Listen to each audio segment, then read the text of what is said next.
Hello everyone. In our previous video, we have seen the beginnings of Vijayanagara Empire and the purpose why it was established. Vijayanagara started to withstand Muslim invasions and to protect Dharma, and it was established in 1336 and lasted almost till 1646. Although I am saying 1646, its power significantly declined after the Battle of Talikota in 1565 by the combined Muslim armies of Deccan Sultanate. Vijayanagara lasted for nearly 300 years. So before Vijayanagaras, the Hindu states of Deccan, the Yadava Empire of Devagiri, the Pandyan Empire of Madurai had been repeatedly raided and attacked by Muslims from the north. We have also seen in our previous videos on Kakatiyas how their kingdom was conquered and looted by Muhammad bin Tughlaq's army. A strong native kingdom was the need of the hour then, and that is when Vijayanagaras emerged as a strong power to protect native Hindu Dharma. Starting from Harihara I from Sangama dynasty, 4 dynasties ruled. First one being Sangama dynasty, followed by Saluba dynasty, then Tuluva dynasty, and then Aravindu dynasty.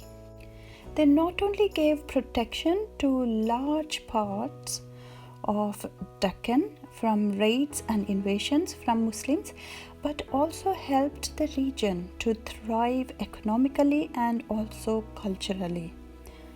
The political stability which Vijayanagaras gave paved way to great architectural innovations and constructions in Hindu temples, efficient administration, and vigorous overseas trade brought new technologies such as water management systems for irrigation, and also that period also has seen development of fine arts and literature which reached new heights in languages like Kannada, Telugu, Tamil and Sanskrit, while Carnatic music evolved into its current form. Vijayanagaras built temples, monuments, palaces and other structures across South India.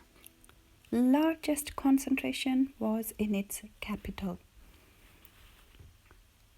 The monuments in and around Hampi in Vijayanagara Principality are listed as UNESCO World Heritage Site. Today in this video, we are going to look at Vijayanagara architecture. Apart from building new temples, the empire added new structures and made modifications to hundreds of temples across South India. Some structures at Vijayanagara are from pre-Vijayanagara period. For example, let's look at Mahakuta Hill temples. These are built by Western Chalukya, and the region around Hampi had been a popular place of worship for centuries before Vijayanagara period, with earliest records dating from 689 current era. Vijayanagaras not only protected existing temples from invasions, but have added their mark by adding more to already existing structures. Salient features of Vijayanagara's temple constructions are their sky-soaring gopuras called Raya Gopuras. Raya Gopura is named after Krishnadeva Raya, that's why they are called Raya Gopuras. And also, instead of constructing standalone temples, Vijayanagara Empire, they constructed temple complexes. Another salient feature of Vijayanagara structures are major temples had long bazaar streets along the main approach, and they also had pushkarinis. Pushkarinis or stepped wells And another salient feature was their construction of Kalyana mandapas. These Kalyana mandapas were used for during festivals, for celebrations, and also for the marriage of gods and goddesses. To the northwest of Garbhagriha main temple lays Devi's temple or a goddess's temple. And another salient feature are their double pillars or composite pillars and round pillars, which were architectural hallmarks of Vijayanagaras, of which musical pillars are the most famous ones.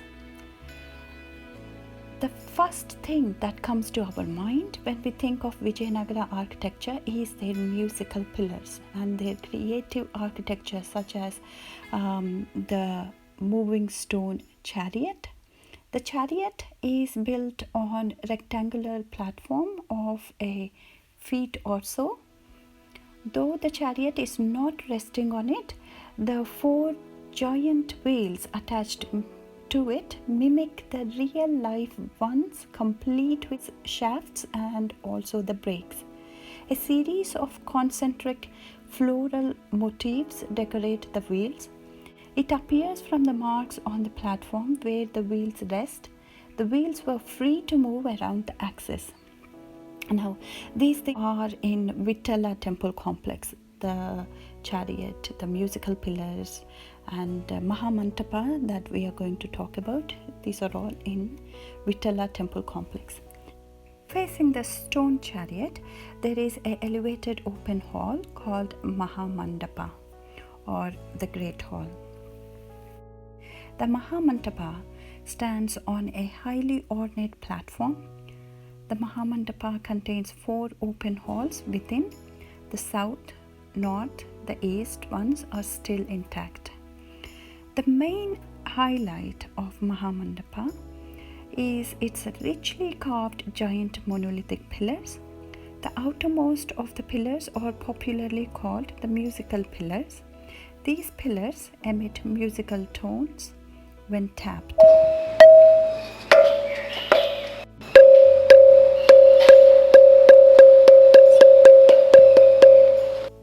These are made out of solid stones. Now, the Eastern Hall, which is called the Musicians' Hall, is notable for sculptures of musicians on the pillars. Each of the pillars surrounding this hall is sculpted with musicians, drummers, and dancers. The ceiling of the halls, they are also of great interest as they have these beautiful lotuses being carved in the center. Now, the Kalyana mandapa, the ceremonial marriage halls, are also one of the salient features. Kalyana mandapas are usually located in the southeast, and the pillared cloisters all around the enclosure wall. Another interesting feature is the stone chains, which once hung at the corner of the ceiling of these mandapas. They were so skilled, the sculptors were so skilled that they could carve out of one single stone. These chains were carved out of one single stone, and there are no cuts in the middle. They have not been linked together with a small cut in the middle. No, nothing of the sort. They are completely linked together. See this video to know how they must have carved chains out of stone pillars. Well, it certainly needs a very skillful sculptor to do that. Give it a go at home and let me know in the comment section. Until then, goodbye and see you again next time. Namaste.